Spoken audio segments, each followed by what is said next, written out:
Hello, good afternoon, friends. I am Abhijit Mane, Assistant Professor of Zoology, ASA College, Ramanand Nagar. Today, we are supposed to know the process of DNA replication. As we know that when a cell divides, each daughter cell must receive its full complement of genetic material in the chromosome in the form of chromosome containing a DNA, or what we know as a deoxyribose nucleic acid. A chromosome is made up of two long strands of DNA and several types of proteins. A DNA strand is composed of a long backbone of sugar and a phosphate unit. One of our different nucleotide bases, that is A, T, G or C, hang off each sugar unit. The sequence of the base encodes the genetic information. The three steps in the process of DNA replication are the initiation, elongation, and the termination. So exactly here we should know how is the process of replication. So where during this process we should know how does a DNA molecule split when it needs to be copied. The second question is, what are the outside rails of the DNA molecule made up of? What happens to the nuclear material in the late telophase condition? What happens to the phase of S phase of interphase? So, we will be discussing about the replication basics. Replication depends on the pairing of bases between the two strands of DNA. The base can only bind to the T and a C can only bind to a G. In the DNA double helix, the base of one strand faces across and behind to those of the other strands. Therefore, the base sequence of each strand complements that of the other. The sequence are antiparallel and serves as a template for each other's replication.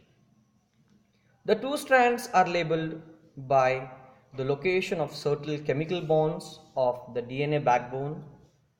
The cells can replicate the leading strand as a single unit, but must replicate the lagging strand in a small piece.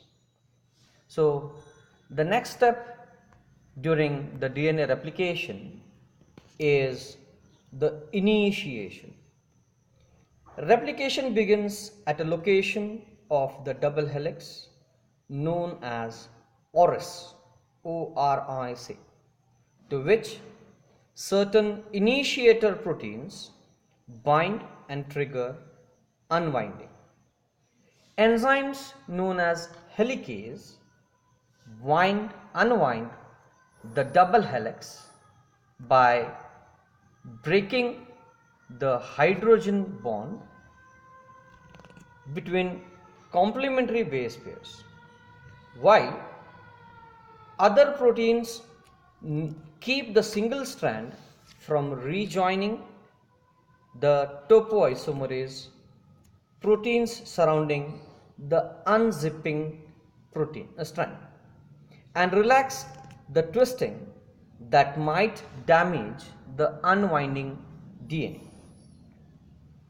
The cells prepare for the next step, that is elongation step, by creating short sequence of RNA called primers that provide the starting point of elongation.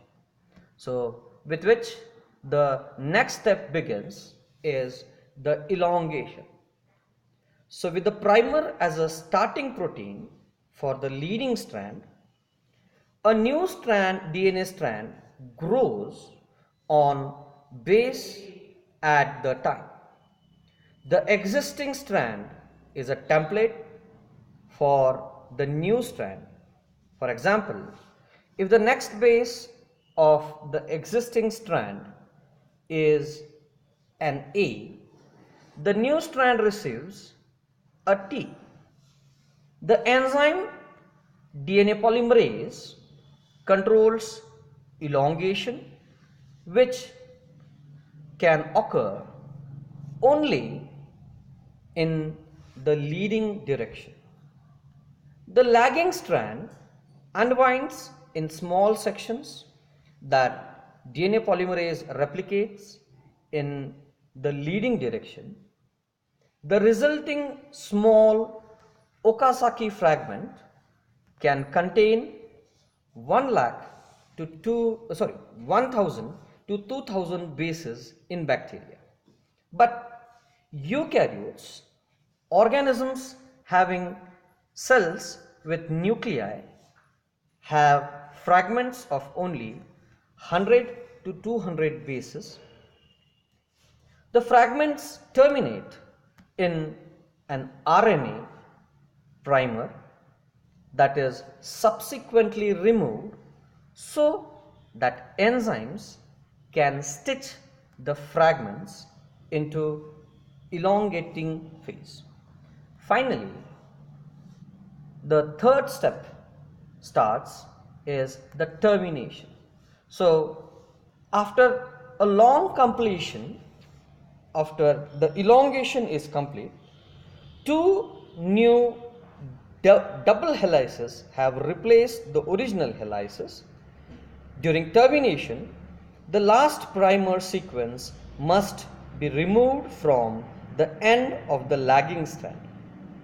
The last portion of the lagging strand is the telomere section, containing a repeating non-coding sequence of bases. Enzymes snip off the telomere at the end of each replica, leading to shorter strand after each cycle.